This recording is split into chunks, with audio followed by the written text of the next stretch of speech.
Ndugu zangu, wajibu wetu kama wananchi ni kuilinda miundombinu hiyo tunayoijenga kwa kushirikiana na wenzetu, kwa mikopo, kwa kugaiwa na kwa kusanya ndani. Wajibu wetu ni kulinda miundombinu hiyo, tuilinde na matumizi yasiyofaa, hujuma na uharibifu wa makusudi. Hatuwezi kutumia miaka mingi kutafuta fedha, kujenga miundombinu na kuanza kutoa huduma halafu tukakubali juhudi hizo ziteketezwe ndani ya muda mfupi. Hii haikubaliki. Na niwaombe wananchi, ninyi wenyewe mwe walinzi wa mambo hayo.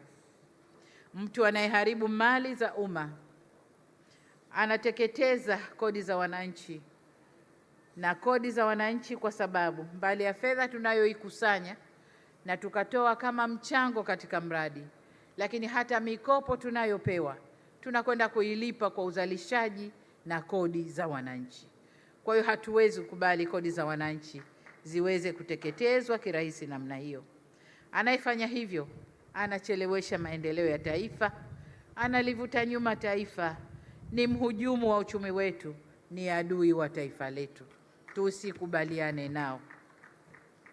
Mwisho, ni wasihi wa Tanzania wenzangu, hususan vijana. Tanzania ndiyo nyumba yetu, na kuna mtu alisema Tanzania ndiyo kwetu, hatuna kwengine katu. Hata kama itatokea nchi huko itaitwa Tanzania, lakini sio Tanzania hii, sio Jamhuri ya Muungano wa Tanzania hii tulionayo. Lakini jamhuri hii ni moja tu dunia nzima. Sasa tukiharibu tunakwenda wapi? Hapa ndio kwetu.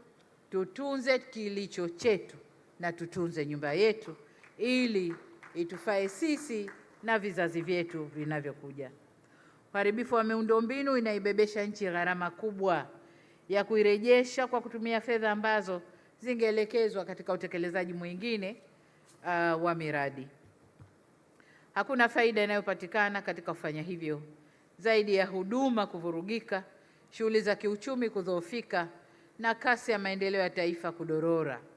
Kwa hiyo ndugu zangu, tuwe walinzi wa kwanza wa miundombinu hii.